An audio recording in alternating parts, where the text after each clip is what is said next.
All right, so we're going to talk about our early American architecture, and actually, I think Joman had asked uh, maybe a lecture or two ago about like the Greek revival and some of that. So today and on Thursday, we're going to be covering the answer to Joman's question from before about some of this why Americans picked or building early on this very Greek inspired and to a lesser extent Roman inspired architecture. So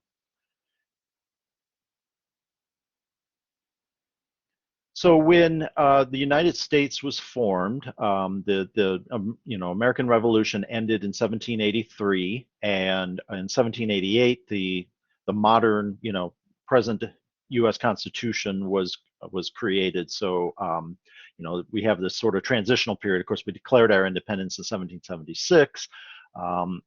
So there's this 20-year span or 15, 20-year span of sort of early transition from an English colony to the United States. But after 1788, and with the election of George Washington and our early American government, there really became a bit of a question of how should architecture represent this new American experiment.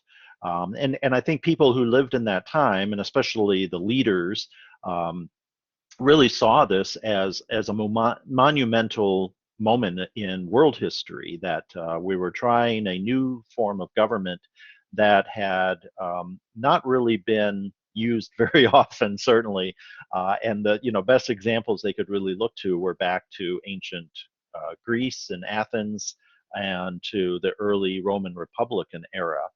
And it was sort of seen by people at that time as a major leap in and an experiment. And people weren't 100% sure if it would even work. Certainly, the old Europeans and the English who had lost the war were pretty skeptical that we could make this work. And then you had the French Revolution, which starts in 1789, and it turned quite violent on itself and became quite horrific after a while. And so, but early on, the Americans saw this as another example of what could happen. That the old European monarchies could be shut off, and this democratic ideal could spread across the globe.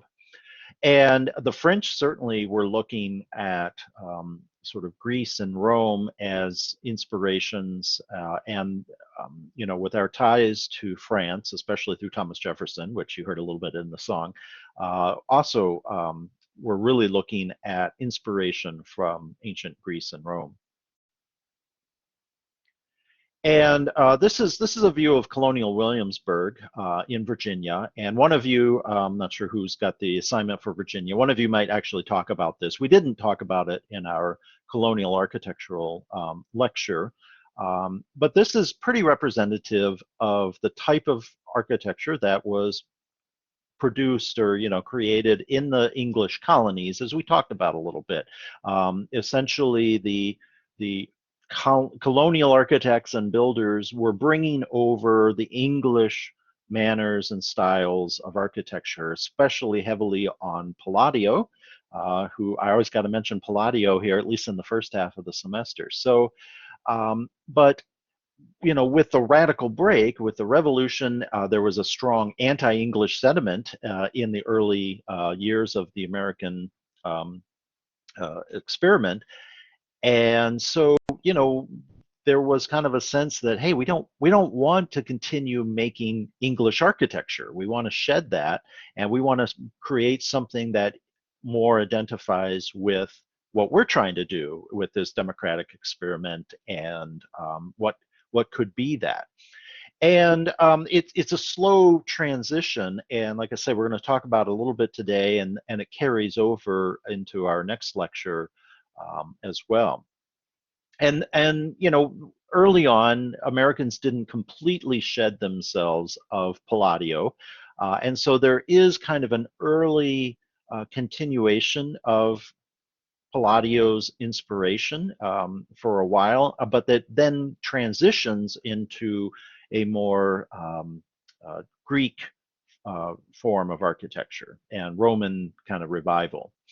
So I'm going to start with a few examples to help kind of lead the way here. And we'll start with the Massachusetts State House. This is in Boston, the capital of Massachusetts.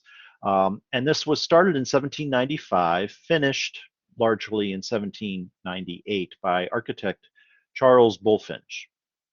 And so this is a brand new, we talked about the Pennsylvania State Assembly Hall that is now known as Independence Hall when we talked about colonial architecture. That was built still in the colonial period. This was built, in after full American independence as a new government building. So this was an early representation of what an American government building might look like. So here is Charles Bulfinch. He was probably the first real professional architect in the United States, and I've talked a lot about the architects in this time, and most of the people that we talk about previously. Can everybody else see the screen? Eileen is having a problem with that. Yeah, I've got it. Okay. Yeah, Eileen, you might need to maybe try relogging in or something. So, a lot of the architects that I mentioned so far haven't necessarily been architects that we would use that term today, where you went to school, you went to college to you took a test and you apprenticed under for several years, and you call yourself an architect. Previous to really the late 19th, early 20th century, people became architects really by working under someone who designed buildings. And often they might have had an engineering background if they did have a professional study. And we even talked about the gentleman architect, Richard Boyle, for Chiswick House, who, fancied himself a designer but had no formal training and really didn't go to school or anything. That wasn't his profession. But Bulfinch was quite professional, and he really focused on designing buildings. And one of his most important is the Massachusetts State House. And he actually, we're going to start talking about quite heavily about Thomas Jefferson, and he, had connections to Jefferson, and Jefferson said, hey, here's what I think you ought to study. These are the buildings you ought to know. These are the books you ought to have, because there was no architecture school in the United States or in the English colonies. So you either had to go to Europe to train, or you needed, to do some self-study with books and things like that. So Jefferson helped him considerably.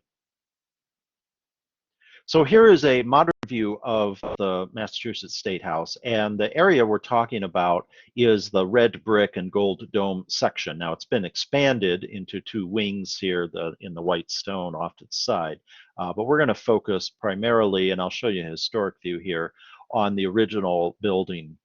And what we're really seeing here is still very much a neoclassical building, similar to the 18th century neoclassical architecture that we talked about a few lectures ago, both in England and carried over in France, and especially in Germany as well.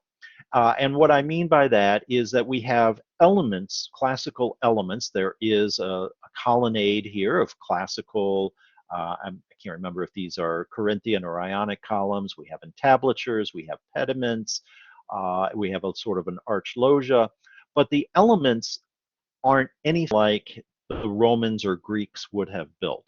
They're sort of put together in new ways to create a modern building type. And so we have this classical colonnade here sitting on a Roman arched loggia with a pediment over the top of that, and then a dome sitting on top of that. It's actually a little bit awkward from the sense of proportions, and it's almost like you took all these different elements and you threw them together into one thing.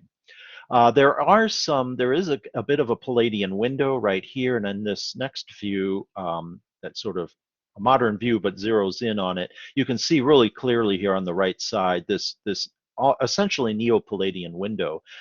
It's sort of lacking the side windows here. There's just a little bit of brick wall in between, but the form is definitely of a Palladian window. But it's been modified. So we see a lot of influence of Palladio. We see a lot of neoclassical influence.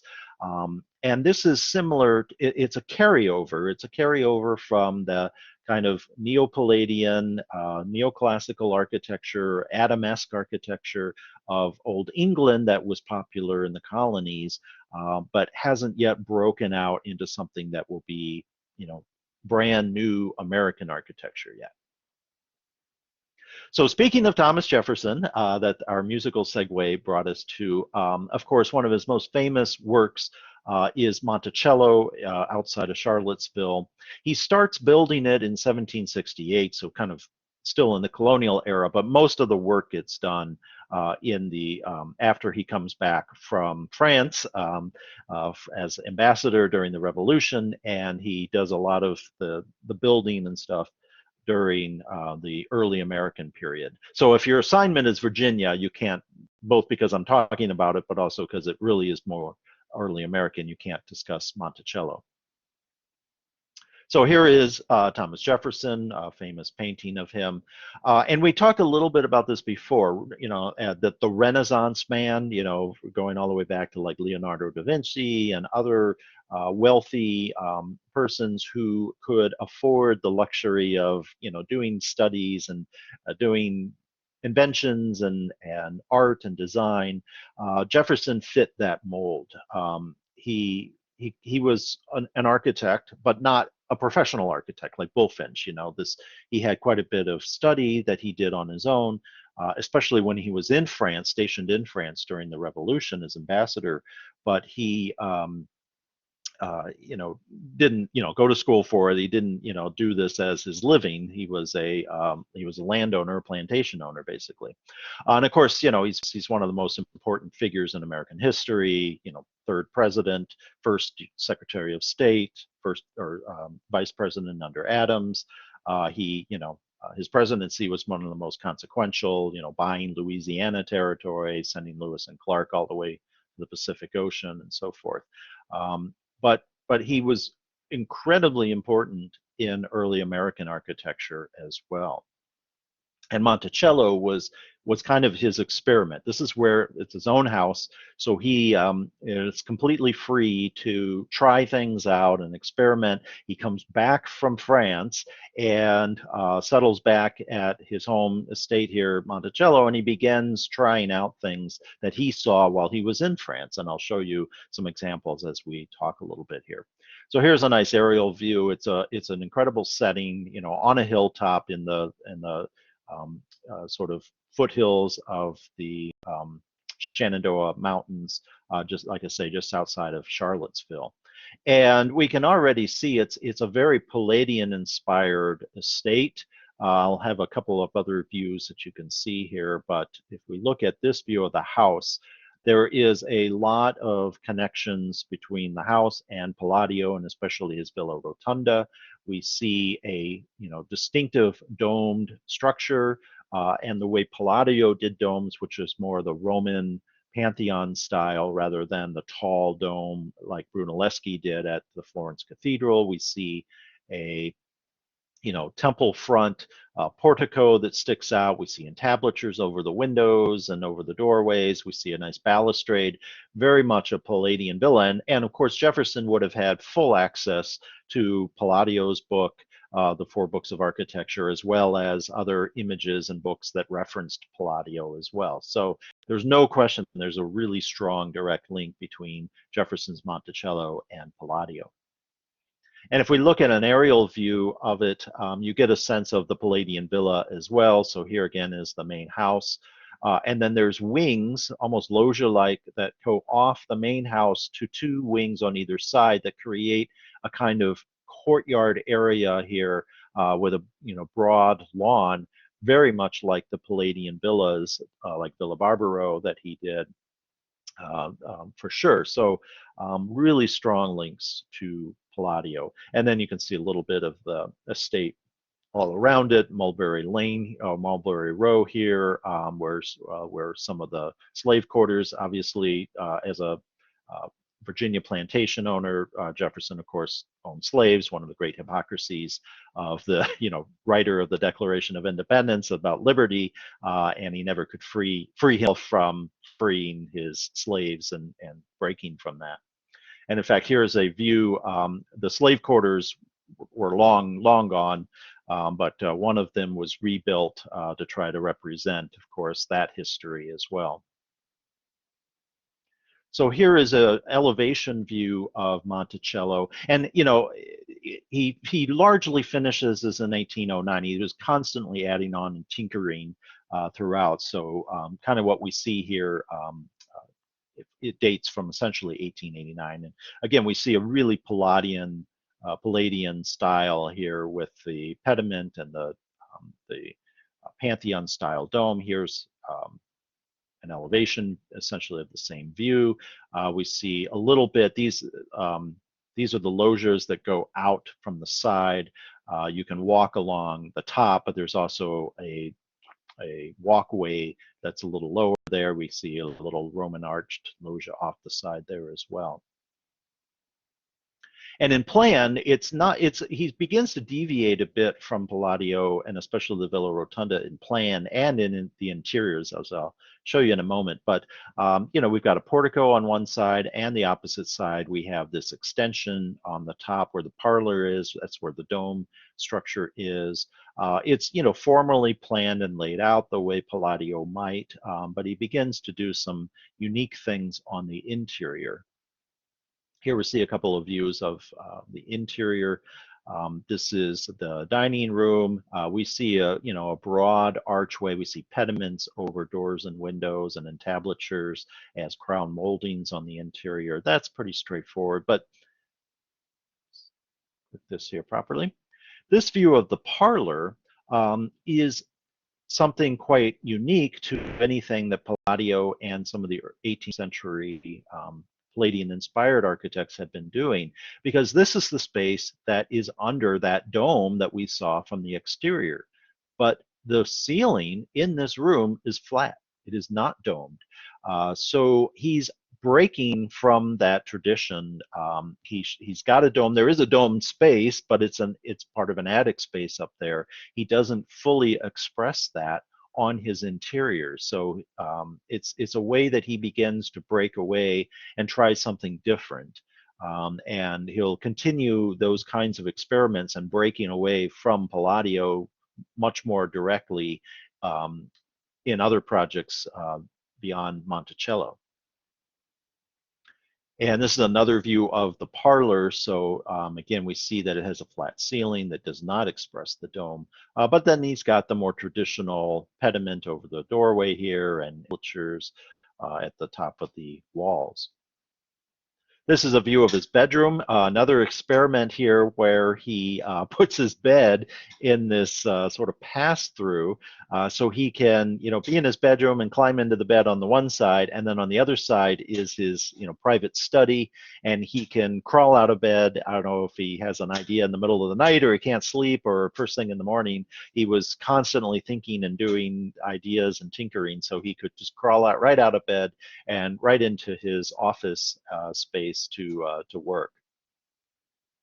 And then this is a cool room. This is he called this the Indian Hall. When Lewis and Clark returned from their excursion all the way to the Pacific Ocean, they brought back, of course, a lot of the fauna and animal hides and heads, as well as all kinds of information of the native peoples and the landscapes and the things that grew out there. So he collected a lot of that at Monticello here. And I'd like to show you, I don't know how many of you have ever even seen a $2 bill. They actually exist. They don't print them anymore, but and people just collect them now, so you don't see them in circulation. But when I was growing up, every once in a while, we'd actually see a $2 bill passed around. And on the back, after 1953, is an image of Monticello, and on the front is Thomas Jefferson. Okay, so let's move beyond Monticello, and we'll talk about one of his most important works, and that's the Virginia State House. So we talked about we saw the colonial example of Pennsylvania. We just talked about the early American transitional example in Massachusetts.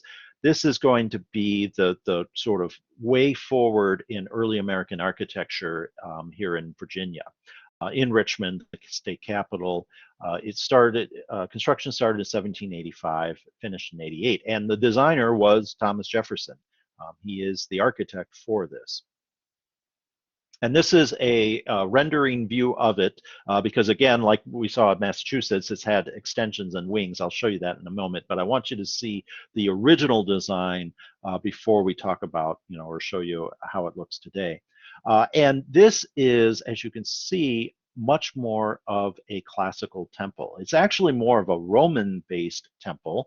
If we look and compare this, I don't know, hopefully some of you remember talking about the Maison Carre in Nîmes, France. This was a Roman temple from 16 BCE, still during the Republican era of the Roman Republic. And still intact, one of the most intact Roman temples in southern France. I don't know for sure if Jefferson had actually visited Nîmes and saw this in person, but certainly this was documented and he would have been fully aware of it. But he very well may have taken an excursion while he was living in Paris and Versailles and gone to see this in person, and was certainly the direct inspiration. The Virginia Capitol is the direct inspiration of that. And so this is a an actual Roman temple form. This isn't this isn't taking elements and trying to put them together in different ways. This is really the same exact form as the Maison Carré. It has the temple front portico sticking out, very traditional Ionic orders, and the rest of it is, enclosed. Now, obviously, it has assembly rooms and offices rather than a space for a Roman god on display. But there's engaged pilasters along the sides. There's the very traditional entablature, and in fact a traditional pediment. These windows were added actually a little bit later. They weren't original. And if I just once again go back to this is a Corinthian order rather than the Ionic, but you can see how there's solid walls with the engaged pilasters and a main doorway with, there's the conversion to doors and windows in a way, but it's really very heavily inspired by that Roman temple. Here's another historic view. This is taken by a famous photographer, Matthew Brady, during the Civil War. This is just after the fall of Richmond during the war. But it's a good example of putting this building on the hilltop, overlooking the James River, overlooking the city of Richmond, as the place to put it, just as the ancient Romans or the ancient Greeks would have put their temple on top of the hill, overlooking the rest of the city, like we saw with the Acropolis in Athens. And so the site placement is very specific, as well as the architectural inspiration. But of course, this is now showing that we're not honoring some pagan god, we're honoring the idea of democracy, of the people running our government and overseeing our essentially our lives.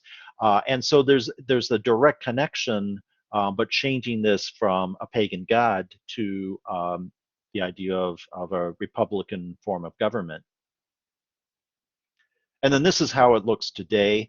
There's two very nicely designed wings on either side to allow for chambers for the House and the Senate for the Virginia Assembly. But the original temple wing is still very active, still very much the temple front that we see here, and you can still see pretty intact is the side with the engaged pilasters.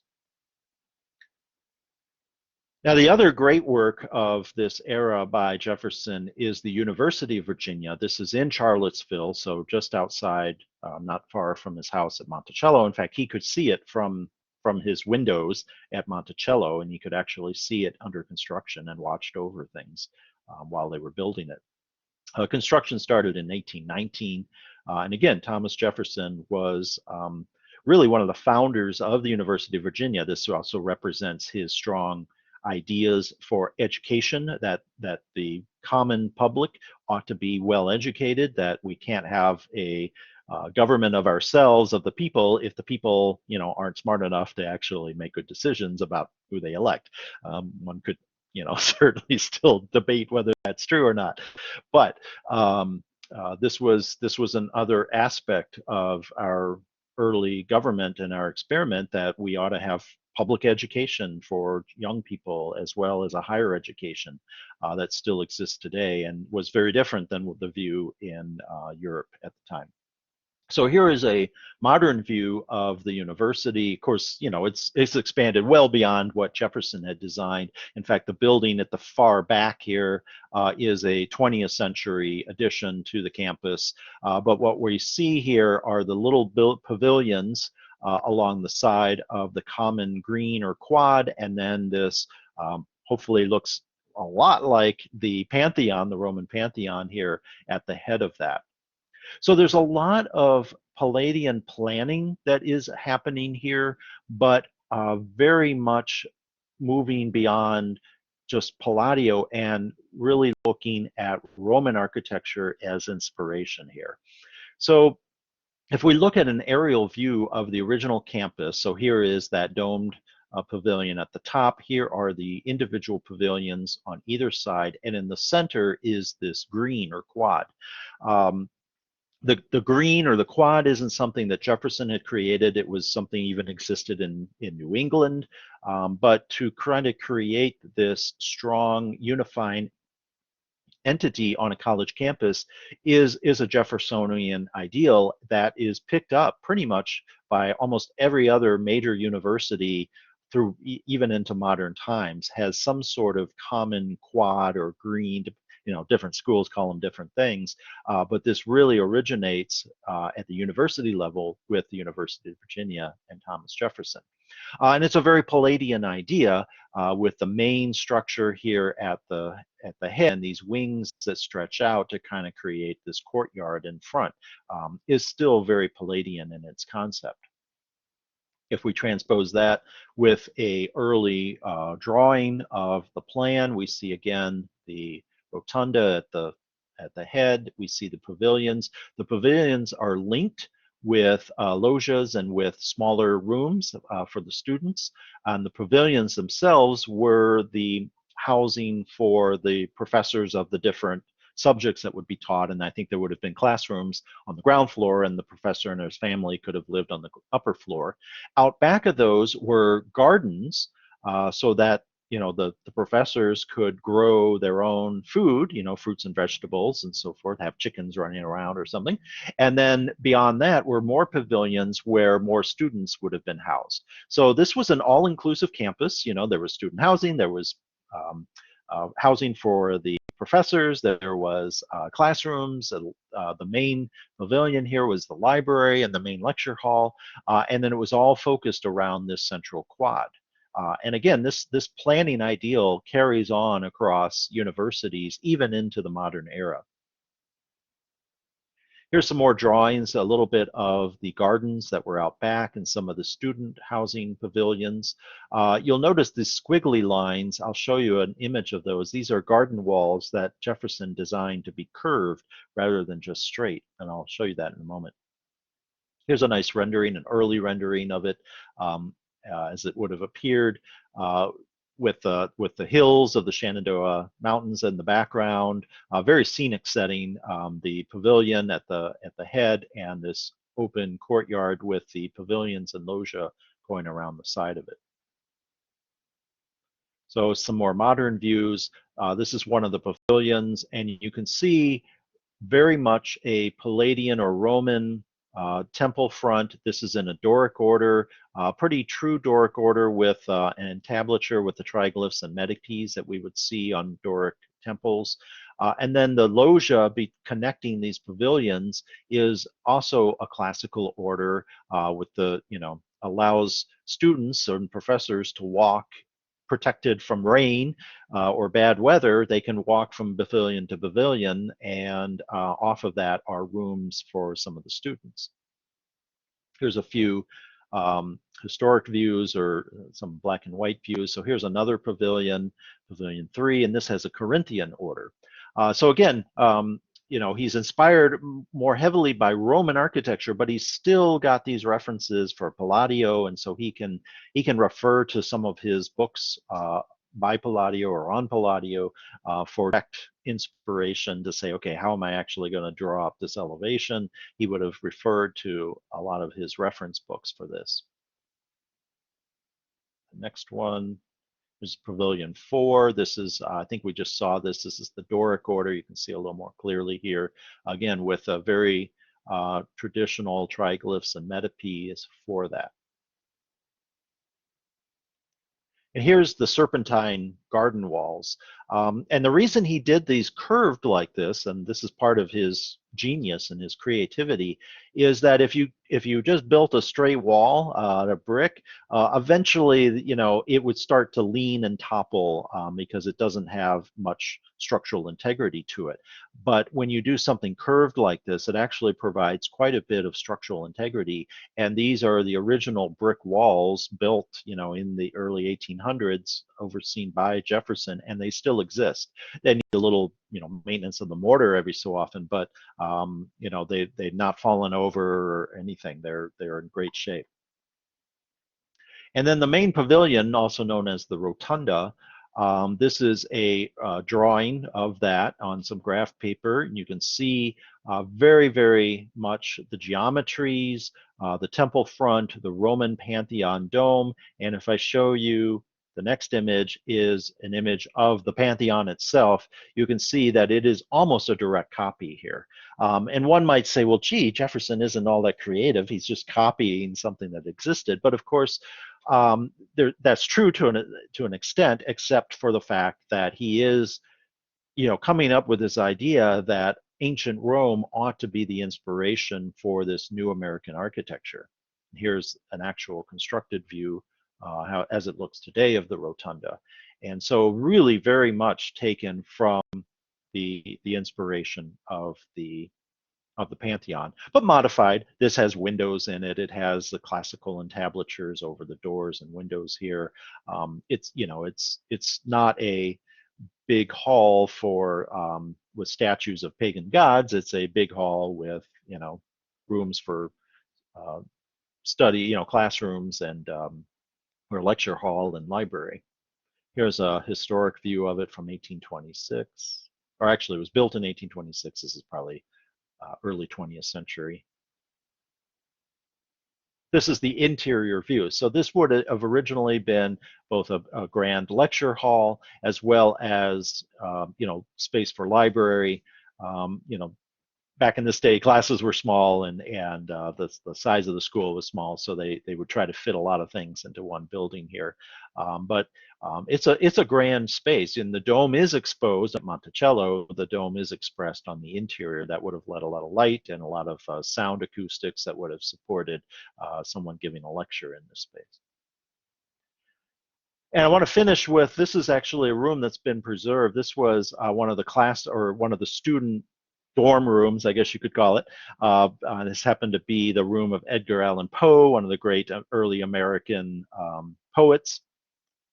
And this is, he was a student at the University of Virginia in the 1820s, and this would have been his room, or what it looked like. So this has been preserved as a, and some of these rooms, I believe, still serve as student housing.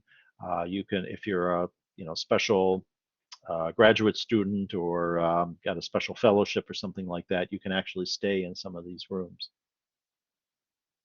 Little nicer furniture in the ones you can stay in, I would imagine. So this is just to kind of wrap some of this up about Jefferson.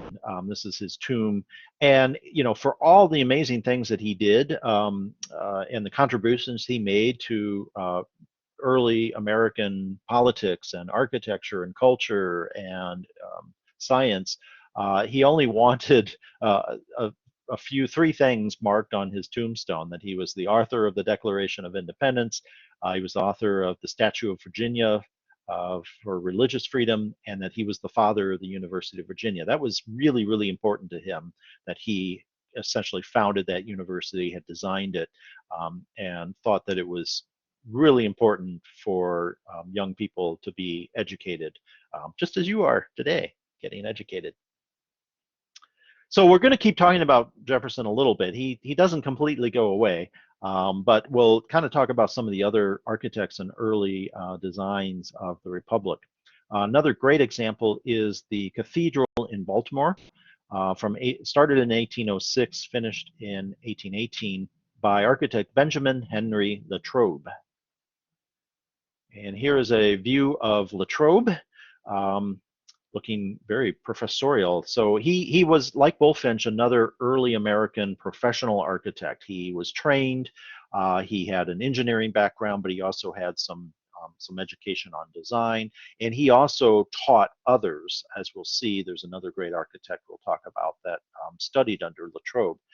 Not necessarily as a at a university, teaching classes the way you all are learning, and the way all architects are trained now, but still in a little more formal way than just looking through a few books like Jefferson did. So here is a view of the cathedral, and immediately right off the top, we can see also has a Roman temple front. And if I show you the side view, let's start with that. There's a lot of similarities to a Roman temple here, like the Maison Carre, or even a little bit like the Pantheon. It has a Pantheon dome at the crossing, and so really it's almost taking the Pantheon and sort of extending a nave off of that and putting the temple front outside of that. He also adds a couple of towers, and these have been modified. I'll show you in a moment. These have more of an onion dome look to them nowadays. They did not have that originally. They were more Pantheon domes. But we also see some Roman arches on the side elevations, so very strong association with Roman architecture. So here's a section view, an early rendering of that, and we can see very clearly the Pantheon style dome. It even has the coffers, it has the oculus that had a skylight in it, not open like the original Pantheon did. The nave has another small Pantheon style dome, and these little towers here had a more traditional spherical Pantheon dome on top of them that were later changed to those onion domes. And if we look at the interior, again, we see the coffered domes with an oculus and a skylight that is very much taken almost directly out of ancient Rome, less so of the sort of English versions of Renaissance and neoclassical. Here is another view. This is looking at the altar, and the apse of the altar is an Ionic colonnade with a Pantheon style dome here. So we're not doing anything Baroque. We're not even sort of going off into sort of these tall domes like we saw at Florence and even at St. Paul's Cathedral by Christopher Wren. These are really taking inspiration from the Pantheon and the Roman temples of the era. So another important early work of the Republic is the plan for Washington, D.C., the new District of Columbia that was established with the founding of the Constitution to be the seat of American government. This is essentially planned in 1791 by a gentleman named Pierre L'Enfant. Very French name because he was a very French man. So here is a view of Monsieur L'Enfant. He was actually had come to America during the Revolution, as a number of French people did, including the Marquis de Lafayette, and who's also mentioned in Hamilton, and actually was mentioned in the song played at the beginning. So he would have known Lafayette, and he would have come out of Versailles. He would have, spent time living in Versailles, consulting with the king and his people. And so he had a strong association with the planning from Versailles. here's a little more information about L'Enfant and his role early on in the American Revolution. So even though he was French, he basically became an American and, really bought into these ideals of liberty and freedom and democracy, and wanted to sort of create a translation of some of the old world planning to the new world institutions. He became, after the revolution, he became pretty successful as a civil engineer and even did some architectural work. He helped remodel New York City Hall to house the early capital of America before it was moved to the DC, which he also wound up planning. He would have known Jefferson, was consulted with Jefferson quite a bit, especially with the planning of the District of Columbia.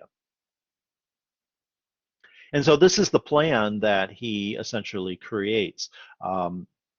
It's, along the Potomac River. There's also a little branch that extends out, and he places the Capitol on a hilltop. There weren't a lot of hills in DC, but he picked the highest point and he put the Capitol building there.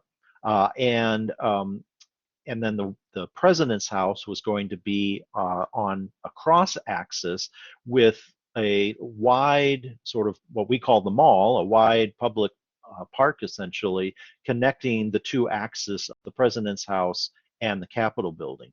But more specifically, he laid out a grid for the city, similar to like the grid layout we talked about with Savannah, Georgia. But he uses the broad boulevards to connect major points, which is something we saw early on with Baroque city planning, both with the plan of Rome, but also heavily used at Versailles. And so the Capitol is this, the spoke of the wheel, or the hub of the wheel, with spokes radiating out from that, and with the idea that you would see the Capitol building from any number of vista points throughout the city. As you were traveling around the city, you'd get on these major cut-through boulevards, and you would see the Capitol up at the top of the hill. And to a lesser extent, you would the same thing with the president's house over here.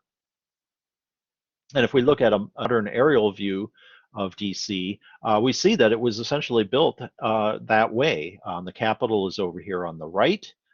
See that there. Here's the broad lawn of the mall, and then the cross axis right here with the president's house, now called the White House, over on this location. Of course, the mall was extended. The Lincoln Memorial is down here further on, and the Jefferson Memorial is on axis to the White House as well. The Washington Monument is actually, you can see, is not at the crossing point, and that's just because the land wasn't suitable for the foundations for that. That's why it's actually located where it is. But anyway, you can see all of these angled streets that arc out, and many of them come directly back to the Capitol complex itself or to the White House. And if we compare aerial view here over the Capitol building, we can see that even more clearly. So again, here's that central axis of the mall with radiating boulevards that extend out at an angle. And if we compare that to Versailles, we can clearly see the inspiration that L'Enfant had. But he's replacing, at Versailles, the king, and the king's bedroom, remember, was at that hub of the wheel, right? And the spokes extended out from that. And that was symbolically putting the king at the heart of France, which was a very specific thing. But with DC, we put the Capitol building at the heart of that. And interestingly and significantly, he puts the Capitol building here, not the president's house, because it is really the Congress that governs America. The president has a lot of power, much more so than was originally envisioned, actually. But really, the seat of power in the United States and our Republican form of government is Congress. And so L'Enfant very specifically puts the Capitol building at the heart, the same way that at Versailles, it is the king at the center of that. Saying that, I was meaning to go back to the slide here. And if we look at another plan of Versailles, we see that again very clearly with here's the chateau with the radiating, and also this long, broad, in this case a canal, but also a long, broad mall that leads down to the canal is very similar to that, broad mall that we see, coming out at Washington, D.C. So a lot of these planning elements that were at Versailles get carried over to Washington. So let's talk about the two main buildings in D.C. We'll start with the President's House, which is now called the White House. This dates from 1792, and it was actually a competition. They decided to open this up as a design competition, and they would pick the most significant one. And I want to show you Thomas Jefferson's design. He submitted this anonymously. He probably wasn't really supposed to be submitting a design because he was, say, 1792. He's probably still Secretary of State under George Washington. So he was probably disqualified from officially entering, but he still had to sneak one in. And very, very much a Palladian villa. Really, the Villa Rotunda is what we're seeing here. We almost got a Villa Rotunda as the president's house. So we see that dome, we see the porticos on all four sides. Here's the central plan for that. And if we in fact compare that to Palladio's Villa Rotunda itself, it is almost a direct copy of that. I don't think he expected it to get picked, again, because he was probably disqualified, but he clearly had this vision of Palladio here to represent the new American president's house. The competition entry that actually did get picked was by James Hoban. And this is his rendering view of that. And it still has a strong Palladian influence, but it's almost a Renaissance palazzo. It has a portico entrance. It has two levels with an entablature at the top and a balustrade, and then it has pediments over the window, including the sort of triangular and circular ones, very similar to like Michelangelo's Palazzo Farnese or the Medici Palace in Florence, those early Renaissance palaces that we talked about. And in fact, it essentially got built pretty much that way. Here is the portico that extends out, that's an Ionic colonnade.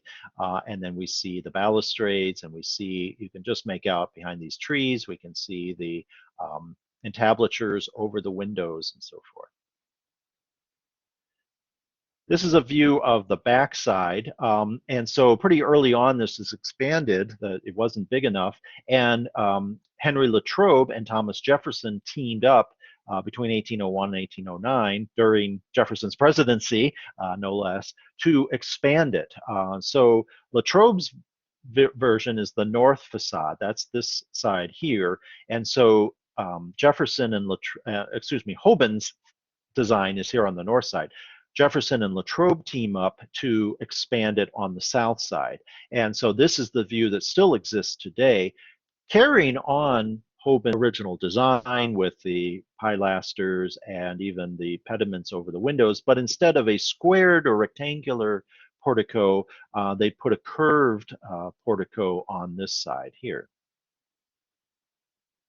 And if we look at a plan of the original, or the sort of original part of the building, this is the north side over here. This is Latrobe's, and you can see the square portico that comes out. Actually, very much these little arc walkways out to the plaza out front are very Palladian in and of themselves. And then the back side over here at the top on the south side, this is the addition put on by Jefferson and Latrobe, with the arced portico here. And if we look at an aerial view of it, we can still see, again, this is the north side, so this is Hoban's side with the more squared off.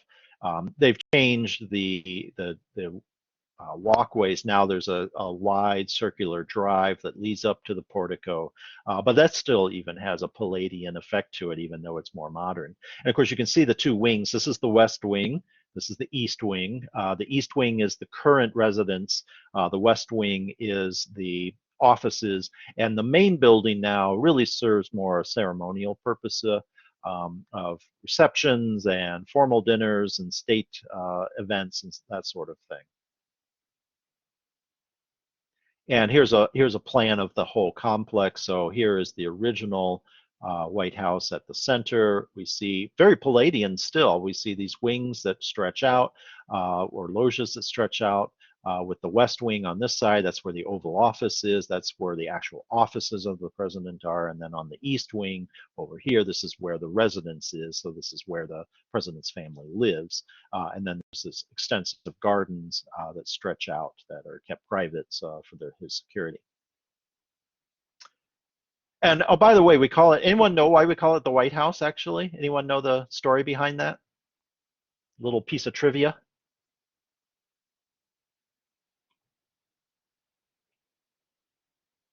Anyone? Because it's white? Because it's white. Okay, well, that's the obvious answer, yes.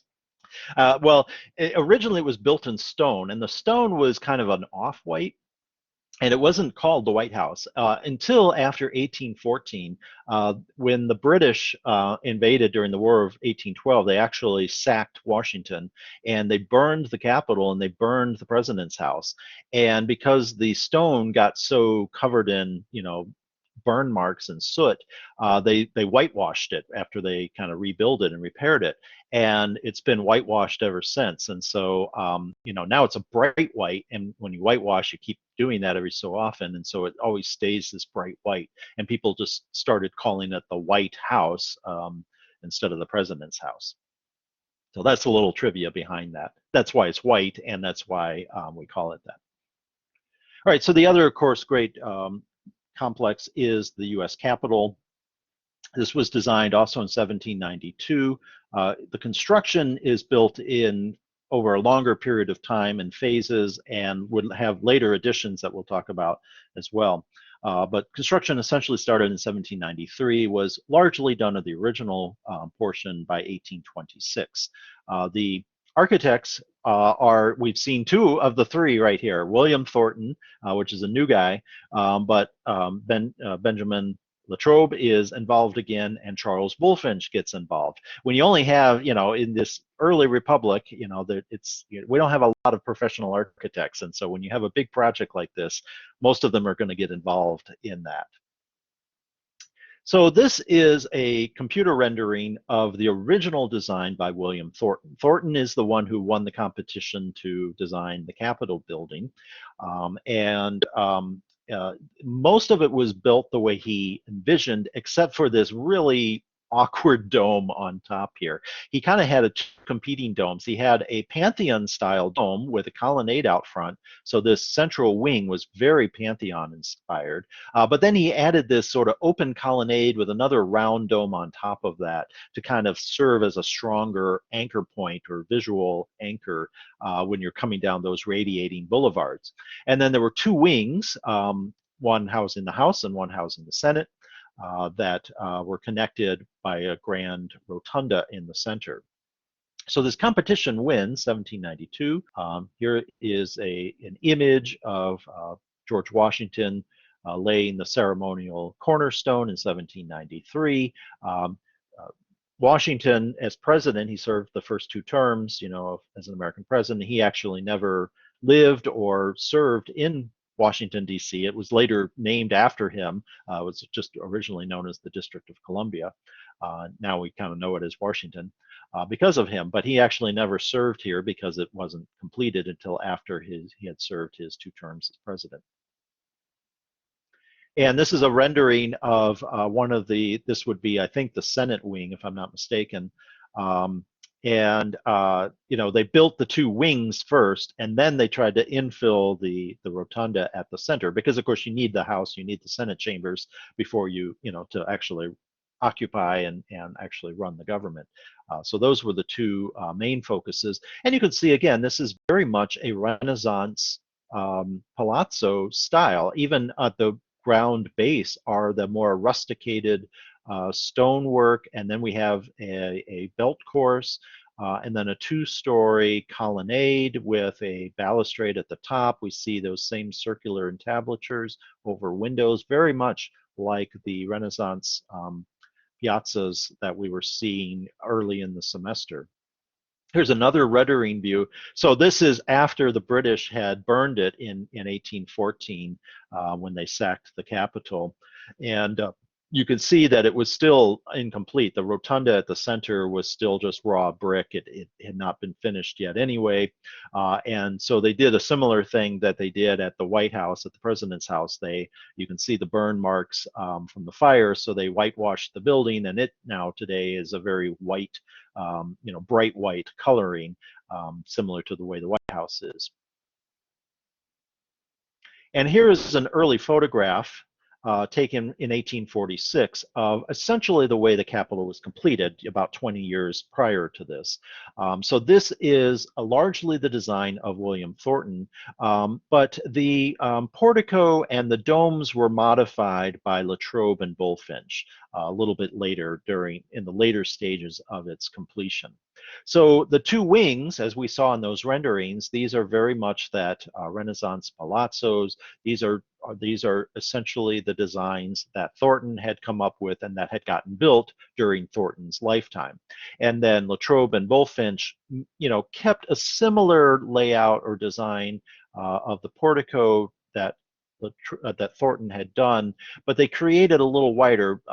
We see a bit of a temple front here, but it blends with the colonnade on either side of that. And then the dome is a much taller dome, rather than having that awkward, smaller dome with that colonnade sitting on top of it that Thornton had designed. Latrobe and Bulfinch were a little more trained architects, a little more skilled. They realized that was pretty awkward, and so they created a taller dome. They put a little heavier drum or taller drum, and then they made this just a little taller than a typical spherical Pantheon-style dome. But even that would get changed later, as we'll see.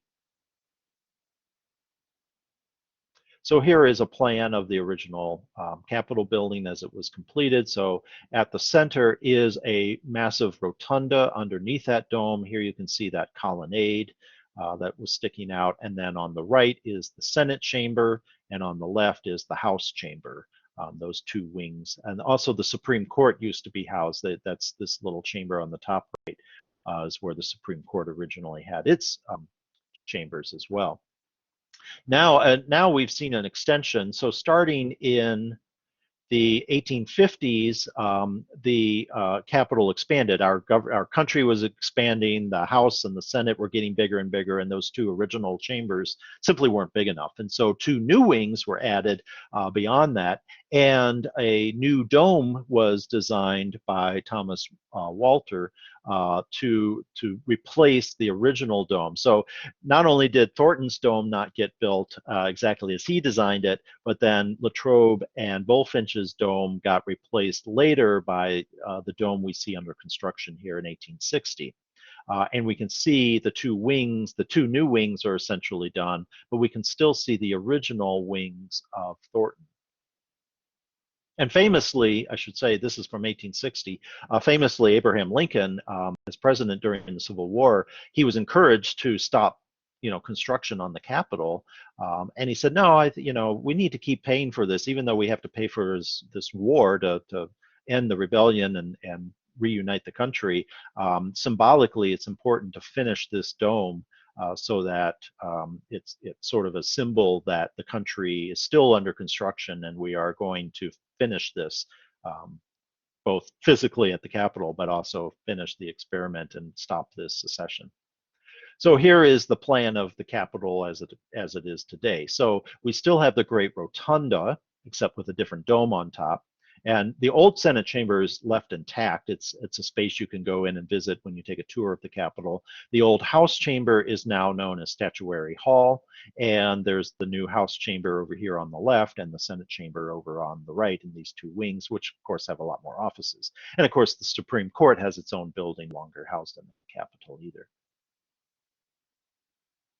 And then here is a historic view from probably the late 19th, early 20th century of the building as it was completed. So we can still see Thornton's two wings. Those were left intact. And then we can see Latrobe and Bulfinch's colonnade, and then we've got the new dome by Thomas Walter and the two wings on either side as well, which were added in the 1850s and 1860s. So arguably, this dome that exists is very much inspired by the dome of St. Paul's Cathedral. But by the 1850s, we're not anti-English anymore, so the idea of quote borrowing from an English cathedral, and having a direct tie back to English architecture wasn't so dismissive as we would have been in the early 1800s, late 1700s, when we weren't too fond of England. And here's a modern view of the Capitol complex, Capitol building. This is the view from the mall on the west side. And again, we can still very much see Thornton's original wings down here and here, as well as the new, there's sort of a portico that was extended out this direction later, and then of course the new Capitol dome and the two wings, which are still very much compatible, but a little different architecture than Thornton's original design. And then here at the top of the dome is a Statue of Freedom from 1863 when the dome was completed. All right, so that ends early American architecture.